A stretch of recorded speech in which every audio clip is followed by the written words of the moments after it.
Dumelang, and welcome to another episode of Vuk Talks podcast, the show that amplifies, builds, and connects. I'm your host, Plesiba Matapo, and today our guest is Mr. Thulani Sibisi, and we are here to talk about cancer. Dumelang, Mr. Sibisi, legai. Good afternoon, Lesiba. Yes, legai. I'm fine. I hope you are fine as well. I'm okay today. Tell us about yourself, Mr. Sibisi, to Mr. Thulani Sibisi, mang, uchwakaye, and all those things. I'm from the rural areas of KwaZulu-Natal, in Newcastle, Probush, between Osizwe and the Matatene. But I'm based here in Soweto at Orlando West. Yes. I'm a cancer survivor, which was diagnosed in 2012. Yes. I'm a former winner of 2 Ocean Marathon. And I'm also involved in Soweto Marathon as a founder. But my most important passion is to speak about prostate cancer. The reason being, men don't want to speak about it, Lesiba. Yes. And you call it sensitive. For me, it's not sensitive anymore. We have to be open and speak about it. Well, we also need to demystify it, ne? So true. Oh, of course. No, I can tell, Ore, I did recognize you from somewhere, but I couldn't actually get it. So you say you are a former marathon winner? Yes, in 1986, Yeah. I won one of the second biggest, if I may say so. Yes. Ultra marathon. We don't call it marathon. It's more than a marathon. It's 56 Yes. kilometers. Yes. It's always take place on Easters in Cape Town. Yes. And I'm honored with today you have invited me and be part of you guys here. No, it is our pleasure that you honored our request to come here and talk about this cancer.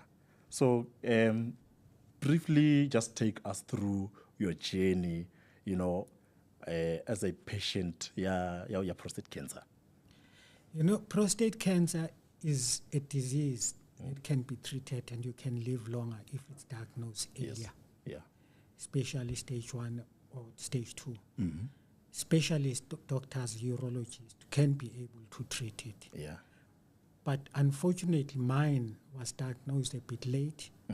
But I'm still proud to say I'm still able to live up until now. Because if you count being diagnosed in 2012 when I'm still standing, I'm still alive. It's treatable. Yes. That's one. But one of the most important things that we have to learn about this thing, we don't know anything about it. And the Prostate Cancer Foundation started this foundation for the mere fact that people don't know about it. And secondly, symptoms tells you that something is not right in your body. But because of not having education, we don't know about it. Yeah. I'm one of them. Yes. And that is why I'm advocating to speak about it, to Yeah. educate men Definitely. about it. And these symptoms, one, if you are going to urine and the urine is not unable to come out, or if it does, it stops. And then it comes again and it stops. And then you think you are finished urinating. When you have gone back into the house and you feel that, no, but my bladder is still have got urine. And you go and urine again. That's a symptom. Is it?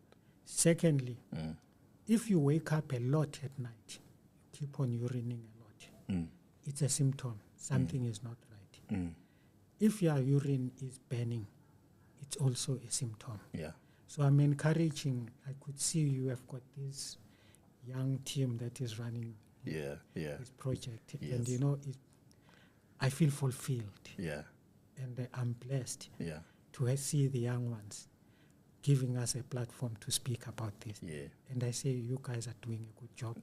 And let's educate these old men like me who don't want to talk. Let's speak about this thing. Because if we don't, who suffers? It's the very same ones that are sitting here and they're recording this thing. And some of them don't have this opportunity that you have here because they haven't got resources. So guys, continue to do the job. Give us platform to speak about this thing. Yes. And early detection saves lives. Oh, most And it's definitely. go out and do the test. Yes. If you are 40 years or above as a man, because you can live much longer. Let me make example. Okay. Babtut was diagnosed with prostate cancer, and he lived with prostate cancer over 20 years after being diagnosed. And we know he was old. Yes. So you can live with it. But if you are detected earlier, you can even much longer. You can beat it. So when you said, you said that yours was detected late, ne? So how late? Or at what stage was it at?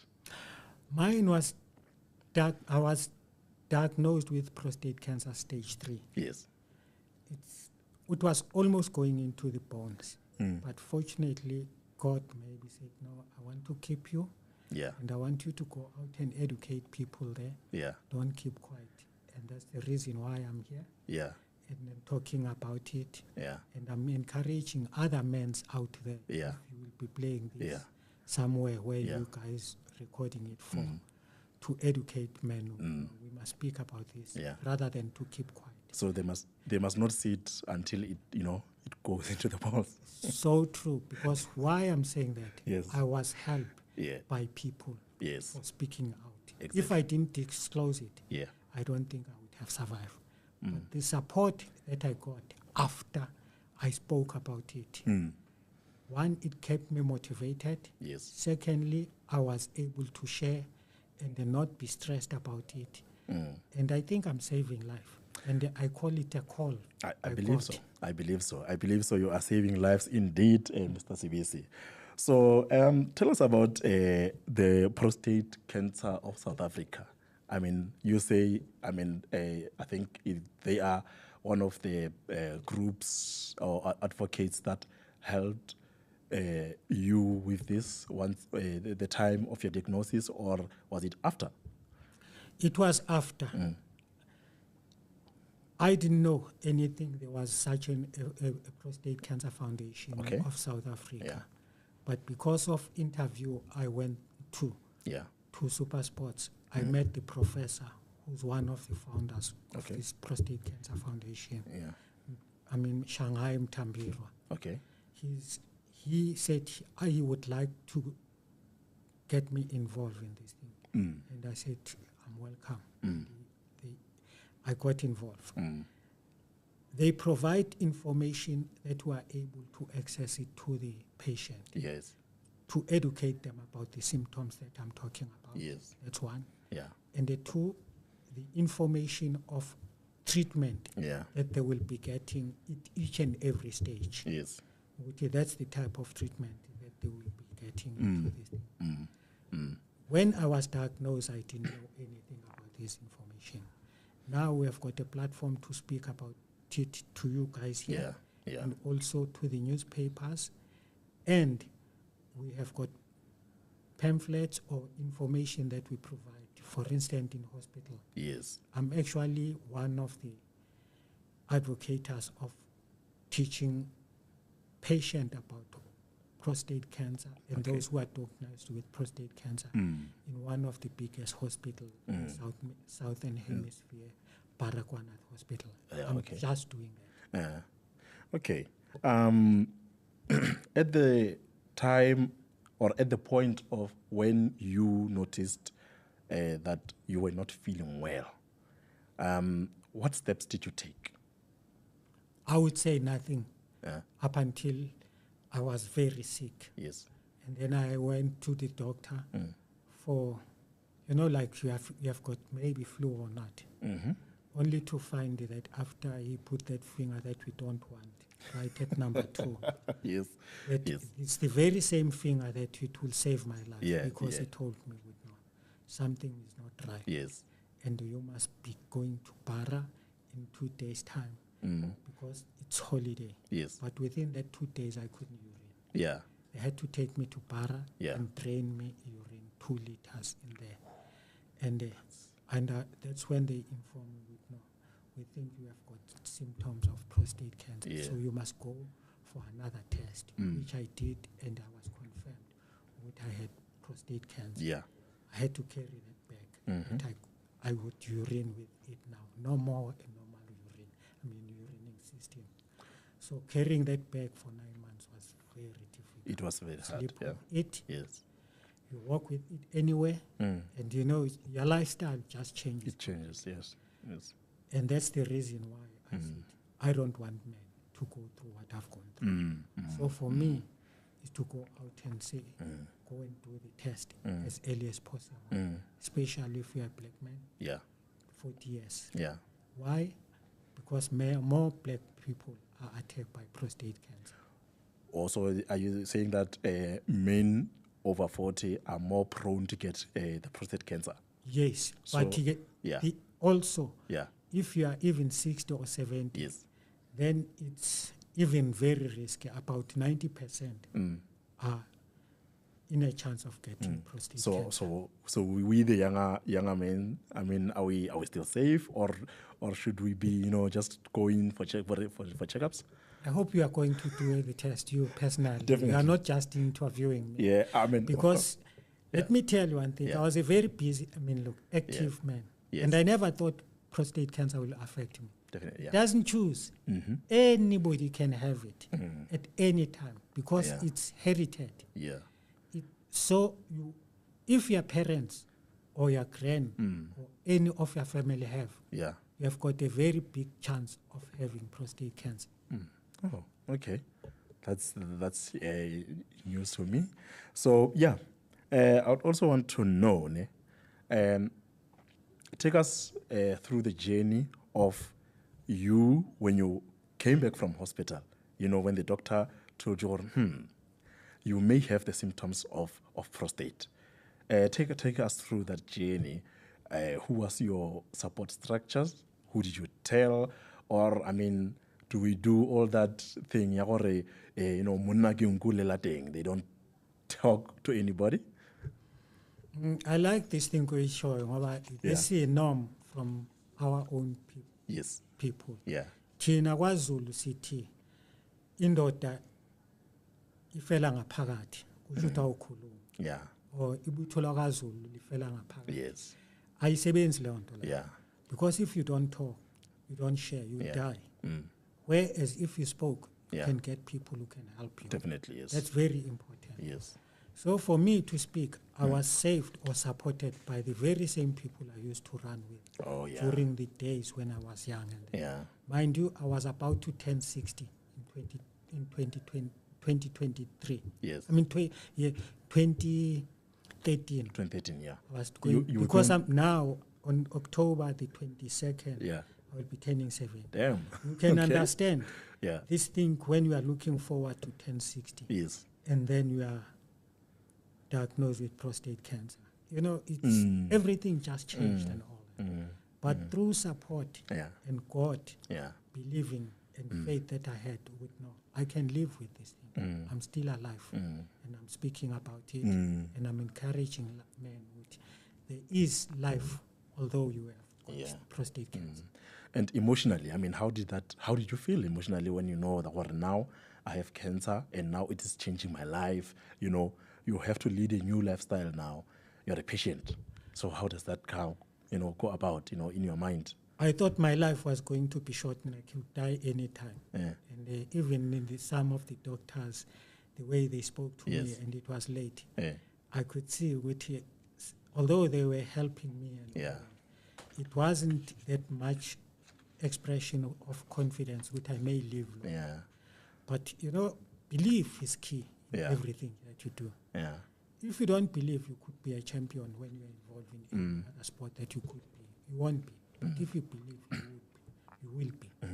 In life, you have to be positive. Yeah, of course. Understand? And most of us, I'm talking to this young team, you only succeed if you are positive and if you have got plans and your dreams will tell you what you can achieve. Don't be shy or frightened by fear. Because fear will always come and say, I don't think I can do it. You can do it. Yeah. So, are you, now, are you, still physically active? Do you still participate in your running or or like has cancer, stopped you from doing all those things? Because of surgery that I did, Yeah. which is part of the treatment that I'm taking, Yeah. I've got no testosterone. Okay. So I'm not man enough. That can be, so it's can not be true. 10. Okay. Okay. If I could put it that way. Yeah. But I'm still alive. And I was out this morning walking another 5 kilometers because I can't run. Yes. Because prostate cancer is about life. Yes. When I say life, it's the lifestyle that you live. Yeah. Check what you eat, check what you drink, exercise. Yeah. And most of us, not just men, as human beings, we don't want to exercise. Yeah. We eat bad. Bad. And Yeah, we we don't drink eat bad healthy. stuff as Yes, well. yes, yes. So eat healthy stuff. I don't drink sugar in my coffee. Oh, If okay. I do drink coffee at that time, not at all. If I have sugar, I will have sugar in the form of fruit. If I visit, I make sure with that juice that I drink, it's a fruit juice of genuine fruit from the fruit. Yeah. I will crush that fruit into Yeah. a juice and drink it as it. I make sure that I haven't got chemicals on my juice. Yeah. So even food that I eat, I'm careful. I love my veggies. Red meat, I visit it because I'm aging. My digesting system doesn't work as like these young ones anymore. So I will eat very light of it. All this. Lifestyle is key. Yeah, lifestyle. And they control the body. So don't be overweight. Yeah. Don't be too thin. Yes. And the strength, Yeah. improving the intake of oxygen by Yeah. going out and walk. That will enhance the breathing problem of walk because you are able to store a lot of oxygen. And so that's what your body loves. So you innovate and you adapt, because of the way you're explaining it to me. You are saying that ever since you were diagnosed with this and with the treatment, that you went, like your surgery, where they took your prostate, ne? It does. No, did they it not? wasn't the prostate that they took. Uh-huh. They removed both balls. I haven't got, but you can't tell I haven't got. But when I walk there, Yes. I'm like any other normal. Yeah. But I've got no Yeah. strength Yeah. because I've got no testosterone. Testosterone. Oh. Also affect my my sexual performance. But at the end of the day, really, should I I worry wanted to about address that. Yeah. should I worry about sex when Yeah. I'm 70? No, I mean, I lived with it with my partner for Yeah. a very long time. Yeah. To me, it's not an issue. It's about life. You live it once. If it's gone, it's gone. I also wanted to address that part, your family dynamics and relationship dynamics. Ne? How does it change? How does, having prostate cancer, affect your livelihood? Or one, do you have enough support, from your partner, your wife, your children, and all that? I mean, how does it affect your livelihood altogether? I think it's how you present yourself to Yes. your family. Yes. And again, it's the choices of you. If they accept it, Yeah. they must give you support. Yes. If they don't support it, make the decision that you will be happy with. Yeah. Understand? Yeah. Unlike trying to please somebody. Yeah. Because if you try to please people at your own expense with Yes. stress, Yeah. you're affecting your health and your life. Exactly. For me, I'm the priority. The person who's responsible for my life is me. Understand? Yeah. And if ever my kid is in trouble, Yeah. I must support my kid. And if that kid doesn't learn what I do by giving support and do something else, there's absolutely nothing I can do. And how does that affect them emotionally? Knowing that their father has got cancer, there are also there's so many stereotypes about people who have cancer. We always think their lifespan is shortened and all that. So it builds insecurities. You understand. So if you are my father and you told me that, my son, I've got this cancer. And it is at this advanced stage or what. So now, how did your children take it, or do you think do they still have those insecurities that our father might leave this earth sooner than we expect? I think I've proven to them already. I've lived with it for more than 10 years. Yeah. If they can't believe that, what more can I do, really? Yeah, Understand? no. Even Yes, if they yes, doubt yes. and all that, Yeah, I've yeah. proved it. Yeah, I've lived it. I mean, and I'm you're standing almost with, 70. I'm sitting with you here Definitely. after 10 years Yeah. being diagnosed Yeah, with it. yeah. What more do I want, really? Or what more can I say? I mean, definitely. No, I understand that. I understand that. Yeah, man. I mean, what's the most important thing that you have learned, from living with cancer on a day-to-day basis? I view it as a call Yeah, and being an instrument of God. yeah, Because, I never knew it will happen. yeah. It happened. Yes. I never knew one day I will be here. I'm here. Yeah, I'm talking to you. I'm meeting you, all of you. yeah. So, God does things very differently. In a mysterious Not way. the way Yeah, you want. Yes. But at the end of the day, you achieve some other things. Yeah. Always. For me, I would say I've become a better person or a different person yes, from what I was. yes. Because I never thought I would have cancer. You never thought. The lifestyle that I lived, because I was very much involved in sports. But it caught me. And here I am sitting here with prostate cancer. After 10 years, I still have it. I've got difficulties at night. But after I got up again, life improves and all that. And it has become a norm. I'm used to it. Oh, okay. So, do you still receive kind of support from your former running club? I would say to them, it's like, I don't like to praise myself because I regard myself as a very ordinary people. Yes, like that. yes. But to them, they regard me as their legend. I don't know what it means because they call me with that name. Legend. Yes. I mean, I don't know whether, Yeah. For me, I prefer them to call me with who I am. Yeah. My name. Yes. Name and that. But they call me, maybe there's something that they learn from me. Okay.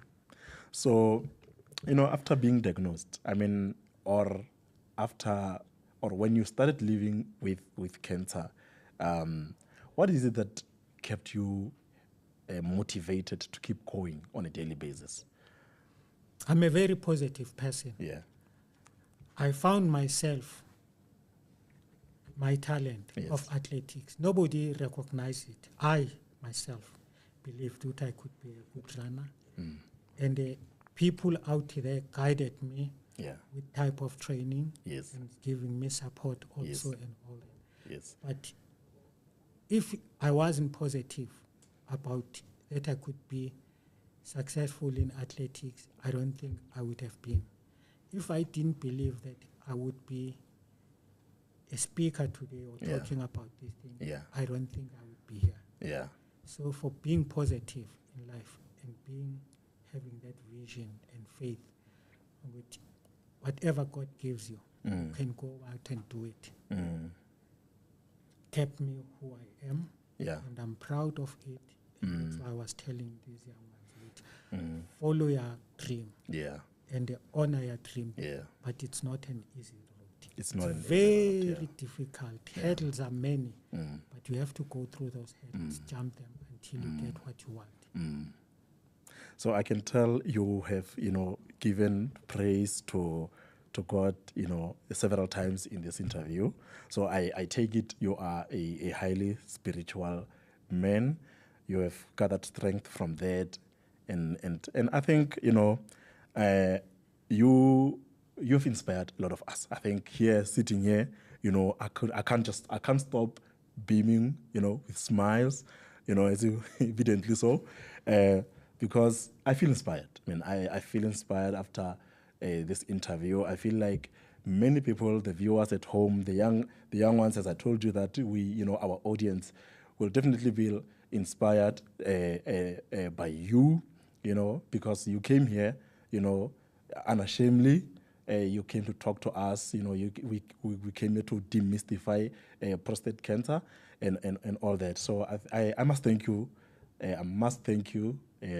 From the bottom of my heart that you've honored this invitation you have to talk to us today? I think one most important thing that I must say, my God, and I'm not saying you guys don't go to church. Please do go to church. But my one is where, everywhere. He's here. He's in my house. He's everywhere. My God, I believe in him. I don't go to church, but I fully believe God is there.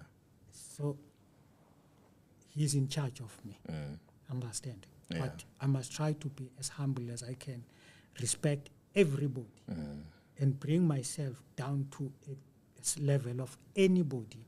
Should not look at a person and have a judgment on that person. Because to God, I don't know who that person is.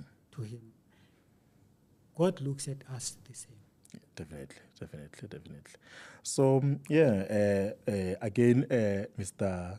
Thulani Sibisi, I cannot thank you enough. However, I just want you, in your own words, to give our viewers, a message of, inspiration. How can you inspire the youth and the people who will be watching this podcast? The youth, this project is not for me anymore. I think I've done enough. I will still be involved. But I believe this project is for the youth, especially these young men. Because they are the future fathers. And they are also the breadwinners, or will be the breadwinners. And so they must educate themselves in this project. And I want to put it very clear. I'm not being racist, guys, but most of the white people are aware and they know about this. And most of the Indians also are aware. And we don't know about it. And if we believe that we have been bewitched. But as now, so ngiyacela, and I'm pleading to all the young men to be aware and educate each other about this thing. Speak publicly, if being diagnosed, to educate each other, because without a father, there is no home.